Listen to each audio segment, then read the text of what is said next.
जैसे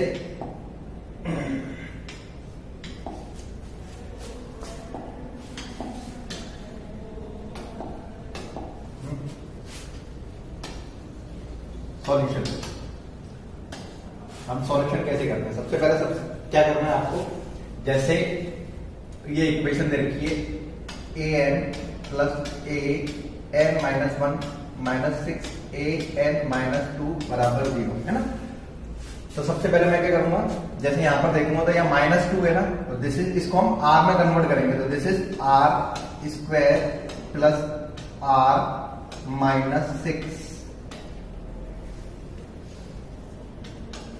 ऐसे करके ये साइन समझ में आई। मतलब मेरे पास जैसे ये इससे कितना ज्यादा है, 2 ज्यादा है, तो सिंपल सा इसमें 2 जोड़ दिया। ये इससे कितना ज्यादा है, 1 ज्यादा है, इसलिए ये जुड़ गया, इसमें कुछ नहीं है तो सिंपल ये रहे। तो मतलब ये वाली जो इक्वेशन है आपको इस हिसाब से लिखनी है। उसके बाद मुझे क्या करना है, इस r की वैल्यू फाइंड करनी है। r की वैल्यू फाइंड की तो देन r, तो यहां से r इक्वल टू आ रहा है मेरा 2 और 3। r की वैल्यू, चलो इसको फैक्टर से करते हैं तो सिंपल ये हो जाएगा r स्क्वायर प्लस का 3r minus 2r minus 6 equal to 0। यहां से 6 के फैक्टर कर दिए, r कॉमन आ गया, r प्लस 3, यहां से माइनस 2 कॉमन आ गया, r प्लस 3 इक्वल टू 0। तो then r minus 2 and r plus 3 equal to 0। तो then r equal to 2 and minus 3।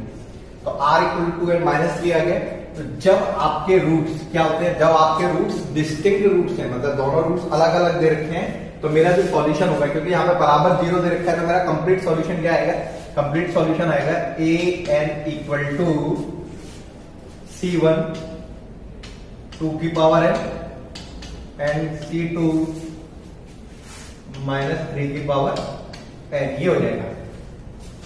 तो सिंपल सा, यदि आपके पास r की वैल्यू अल्फा बीटा गामा इस टाइप की डिस्टिंक्ट आती है, तो इसका जो सॉल्यूशन, इसका जो CF पार्ट आएगा वो क्या आएगा, CF पार्ट क्या आएगा, C1 अल्फा की पावर n, C2 बीटा की power n and C3 gamma की पावर n, ऐसे करके सॉल्यूशन कर देना है। तो मेरे पास यहाँ तक सॉल्यूशन आ गया, ये an इक्वल टू C1 2 की power n plus C2 minus 3 की पावर n। अब यहाँ पर एक इनिशियल बाउंड्री कंडीशन दे रखी है ये वाली, इस बाउंड्री कंडीशन का यूज करके मैं C1 एंड C2 और निकालना पड़ेगा, तब मेरा फाइनल आंसर होगा। तो सबसे पहले मैंने क्या किया, इसमें n इज ग्रेटर देन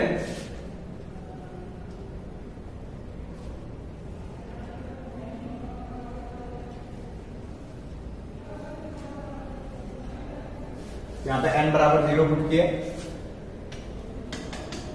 तो यहाँ क्या हो जाएगा, a0 इक्वल टू C1, ये तो पावर खत्म, ये भी पावर खत्म, प्लस C2, इक्वेशन नंबर 1 आ गई है।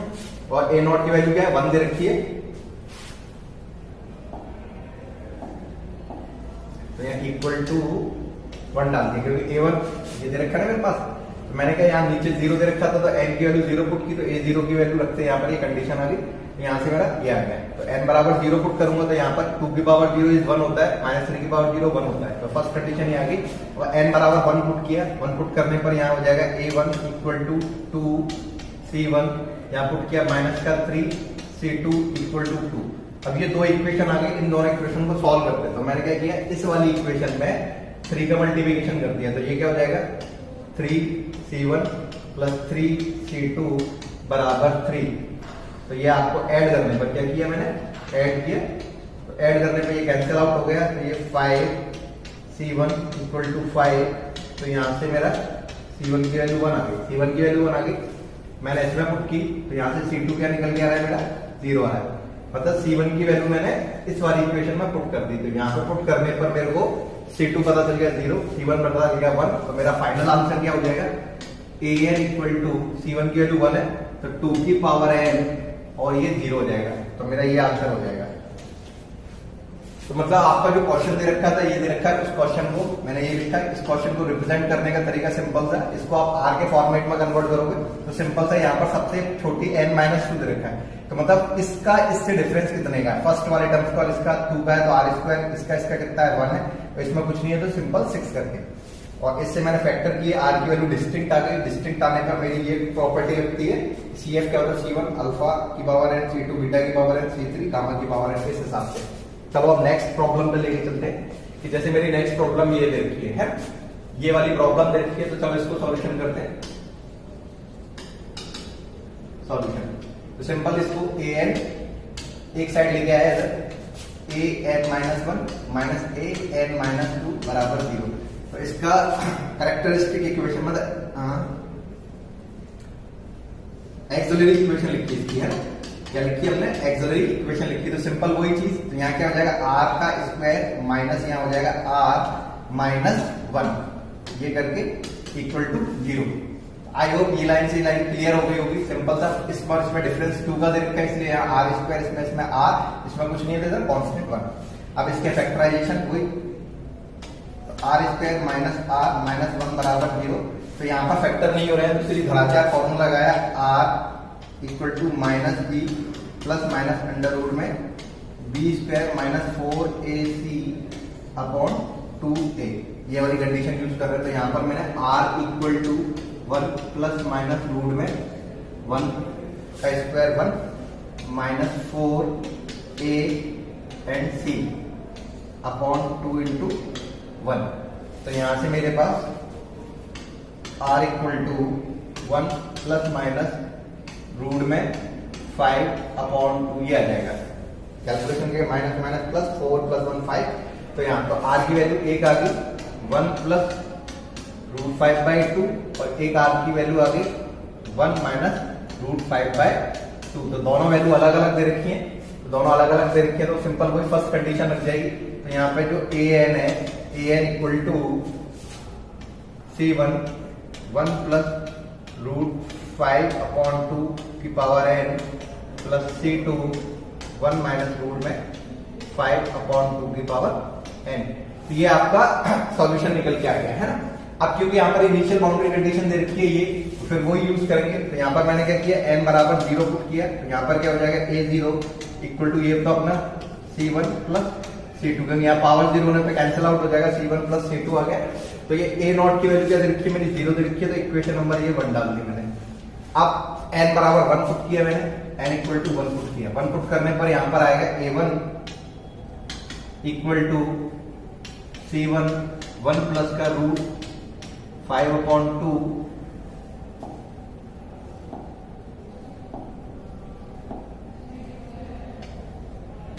5 अपॉन 2 प्लस C2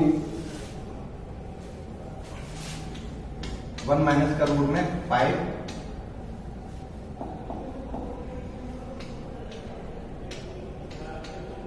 ये आ गया। जहां पर a1 की वैल्यू क्या दे रखी है, 1 दे रखी है, ये दे रखी है 1। अब इसको सॉल्यूशन कैसे करेंगे, तो यहां से सिंपल सा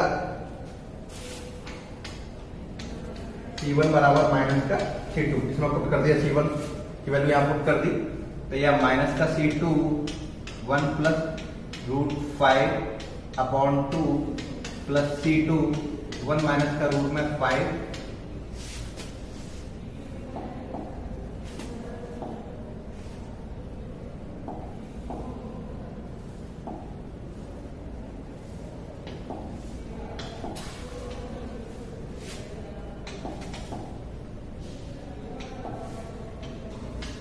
रूट 5 अपॉन 2, ये हो गया इक्वल टू 1। तो इसमें से कॉमन निकाल लिया मैंने, C2 कॉमन निकाला, C2 तो यह माइनस 1 बाय 2 प्लस रूट ये हो जाएगा आपका माइनस रूट 5 बाय 2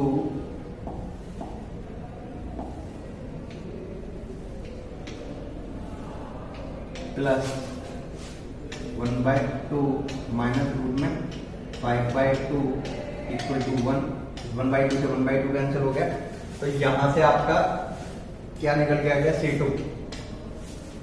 ये और ये ऐड के करके माइनस का रूट 5 इक्वल टू 1, तो C2 equal to 1 upon root में 5, माइनस का ये आ गया, इसको इसमें पुट किया, तो यहाँ से C1 की वैल्यू आ गई 1 अपॉन रूट में 5, ये वैल्यू आ गई। इस वैल्यू को मुझे इसमें पुट कर देना, C1 और C2 की जगह पे यहाँ पुट कर देना है। C1 की जगह पे मेरे को ये वैल्यू डाल देनी है, C2 की जगह पे मुझे ये वैल्यू डाल देनी है, तो जिससे मेरा फाइनल आंसर आ जाएगा।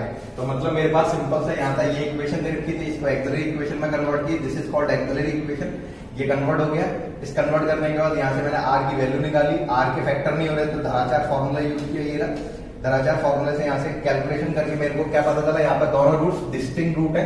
तो फर्स्ट कंडीशन आ गई, फर्स्ट कंडीशन में मेरा ये आ गया। इस क्वेश्चन में मेरा इनिशियल बाउंड्री कंडीशन दे रखी थी, तो इनिशियल बाउंड्री कंडीशन का यूज करके मैंने यहाँ पर C1 एंड C2 की वैल्यू निकाली। C1 और C2 की जो वैल्यू आई, इस वैल्यू को मैं इसमें पुट कर दूंगा तो मेरा फाइनल सोल्यूशन आ जाएगा। चलो नेक्स्ट क्वेश्चन पे चलते हैं। अब मेरा नेक्स्ट क्वेश्चन ये है, जैसे अपना है ना, ये D है ना, dn माइनस का 2 dn माइनस 1 माइनस d, ये d है आपकी, क्या दे रखी है, ये d है, a नहीं है, मतलब a की वेरिएबल्स होगा, या तो d होगा या n होगा, तो मिसप्रिंट हो गया। जैसे d, तो सॉल्यूशन,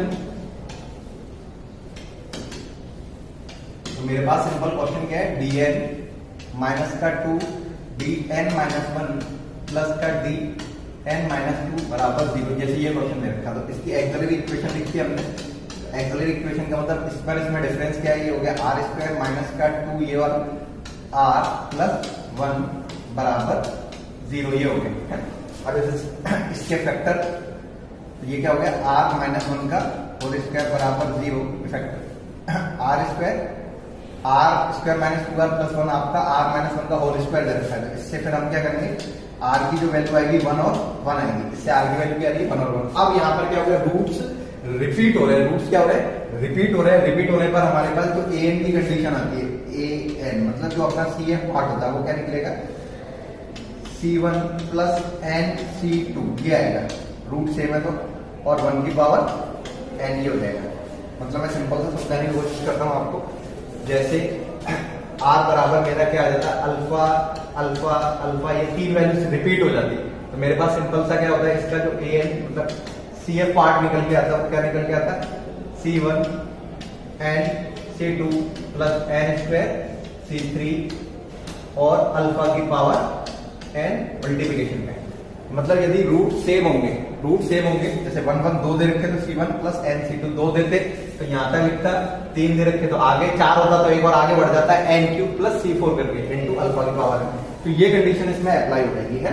तो ये कंडीशन आपकी अप्लाई हो गई, जिससे ये ऐसे सॉल्व करना है। तो ये आपका an निकल के आ गया, क्योंकि बराबर इसके 0 दे रखा है, इसलिए इसका pi नहीं निकलेगा, है ना। तो हम आगे कुछ क्वेश्चंस के बाद pi भी कैसे निकालते हैं वो बता देते हैं। ये हो गया। अब इसमें बाउंड्री कंडीशन दे रखी है, तो boundary condition C1 and C2 find करेंगे। तो सिंपल सा यहाँ पर मेरे पास ये रहा, तो इसमें मैंने क्या रखा, n बराबर, क्योंकि यहाँ 1 से स्टार्ट हो रहा था, n की वैल्यू 1 पुट की, मैंने क्या रखी, n बराबर 1 पुट किया। n बराबर 1 पुट करने पर यहाँ पर मुझे क्या मिल गया, a1 equal to C1 plus C2, 1 की पावर 1 हो जाएगा, तो ये कंडीशन है। और a1 की वैल्यू क्या है 1.5, तो यहाँ पर मेरा 1.5 हो गया। अब मैंने n बराबर पुट क्या किया, n बराबर मैंने 2 पुट किया, तो 2 पुट करने पर यहाँ पर क्या हो जाएगा, a2 equal to C1 plus 2 C2, और 1 की पावर 2 भी 1 होता है, तो कैंसिल आउट हो गया, तो वही आपका 3 हो गया। अब इस इक्वेशन को और इस इक्वेशन को हमने सबट्रैक्ट कर दिया। क्या कर दिया, सबट्रैक्ट कर दिया। सबट्रैक्ट मतलब यहाँ माइनस, यहाँ माइनस, यहाँ माइनस, तो ये 1 से 1 कैंसिल आउट हो जाएगा। यहाँ से ये कट के माइनस का C2 इक्वल टू यहाँ से कट के माइनस 1.5, तो C2 की वैल्यू क्या आ गई, 1.5 आ गई। इस वैल्यू को मैं इसमें पुट कर देता हूँ, है ना।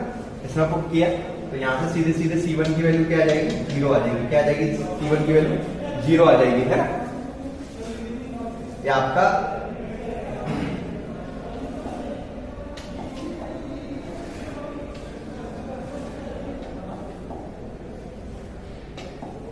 ये 1.5 है। इस C2 को इसमें 1.5 पर रखो, तो यहाँ घट के 1.5 से 1.C1 आ गया।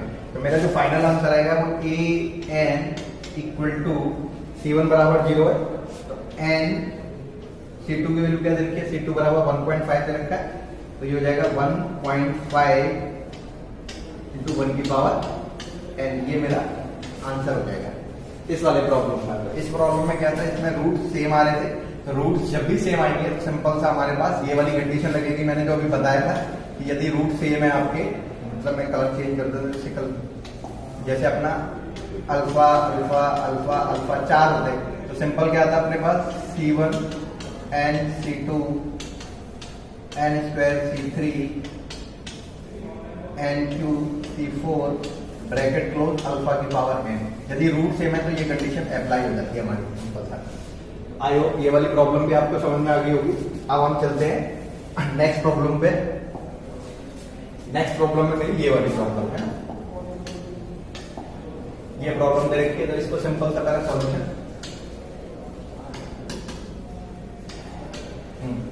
तो यहां पर ये दे रखा है a n plus 2 plus a n बराबर 0, ये दे रखा था। वही यहां से ये आपका एक्सिलरी इक्वेशन पुट करूंगा मैं, तो ये इससे कितना ज्यादा 2 ज्यादा है, तो आर स्क्वायर प्लस यहाँ कुछ है ही नहीं तो 1 इक्वल टू 0, ये हो गया अपने पास। अब यहां से मैं आर स्क्वायर इक्वल टू क्या निकल के आएगा -1 and R equal to plus minus root के अंदर -1, तो R equal to plus minus iota आ गया। क्या आ गया? आयोटा आ गया। तो अब हमारे पास यहाँ पर कंडीशन ये बन गई। तो सिंपल सा यहाँ पर यदि मैं यहाँ बता देता हूँ आपको, यदि आपकी आर की वैल्यू किस हिसाब से है alpha plus minus iota beta आती है, तो इसका जो सी एफ पार्ट आएगा, सी एफ पार्ट जो आएगा वो क्या आता है अल्फा का स्क्वायर प्लस बीटा का स्क्वायर की पावर n/2। इसको मैं वहां बता देता हूँ चलो, है जिससे क्लियर हो जाएगा।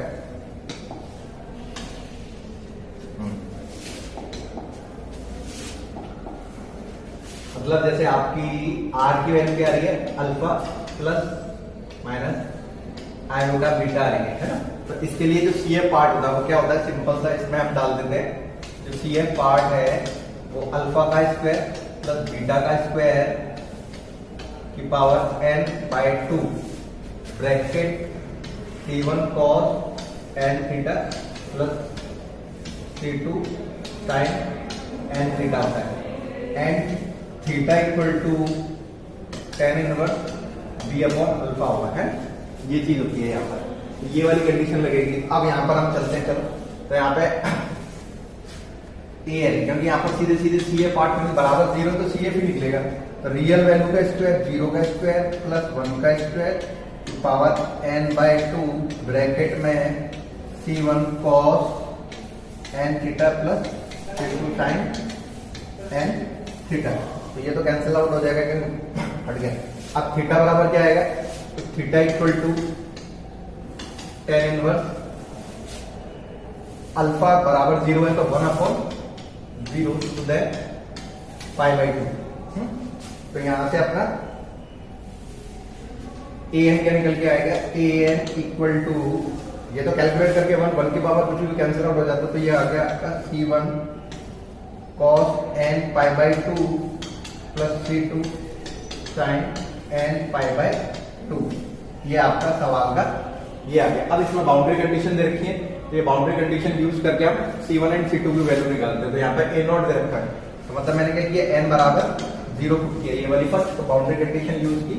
तो यहाँ पे बाउंड्री कंडीशन पुट करने पर क्या आएगा, A0 equal to C1 n बराबर 0 के cos 0 की वैल्यू 1 होती है C1, और यहाँ पर n बराबर 0 के ये पूरा 0 हो जाएगा तो 0, और A0 बराबर क्या है 0 दे रखा है, तो यहाँ से ये 0 आ गया। यहाँ से मेरा C1 की वैल्यू क्या आ गई 0 आ रही है। अब n बराबर 1 पुट किया, n बराबर 1 पुट किया, तो यहाँ पर क्या हो जाएगा A1 इक्वल टू C1 की वैल्यू 0, तो ये पूरा वैसे ही 0 हो गया है। C2 यहाँ पे रखा मैं 1 sin n π/2, n की वैल्यू 1 पुट करेंगे, यहाँ पे 1 क्या रह जाएगा π/2 रह जाएगा, sin π/2 वैल्यू 1 होती है, तो यहाँ से C2 बराबर A1 और A1 बराबर 3, तो ये आपका C1 और C2 की वैल्यू आ गई, इसमें पुट कर देना, फाइनल आंसर आ जाएगा। तो आई होप आपको ये आपका रिकर्सिव रिलेशन की जो डिफरेंट कंडीशन है उस हिसाब से समझ में आ गया होगा। मैं एक बार रिवीजन कर देता हूं, जैसे आपका first case first,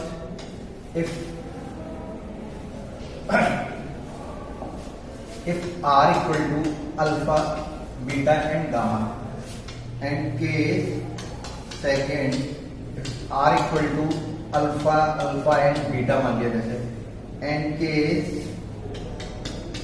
third equal to R equal to alpha plus minus का आयोटा बीटा ही आ गया। इस कंडीशन पे जो सी एफ पार्ट होता है वो क्या होता है, C1 अल्फा की पावर n, C2 बीटा की power n and C3 gamma की पावर n। और यदि ये कंडीशन दे रखी है तो इसका सी एफ इक्वल टू, जैसे ये दो रूट सेम है तो अल्फा की power n bracket C1 and C2 आएगा प्लस C3 बीटा की पावर n, ये हो जाएगा। अगर यदि मेरे पास कंडीशन क्या होती है, ऐसे होती है R equal to alpha alpha alpha, ये हो जाता तो मेरा क्या आता सी एफ पार्ट। इसके लिए सी एफ पार्ट क्या होता है मेरे पास, अल्फा की power n bracket C1 and C2 n square C3, ये कंडीशन आ जाती मेरी। अब ये कंडीशन लेके चल रहे हैं तो इसमें मैं क्या करता,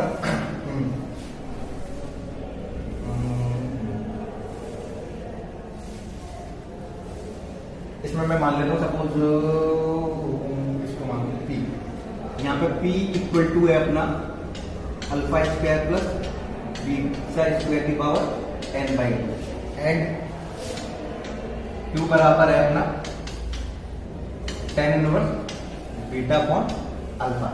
मतलब P और Q मैंने मान लिया, P बराबर क्या है alpha square plus beta square की power n by 2 and Q बराबर tan inverse beta upon alpha है।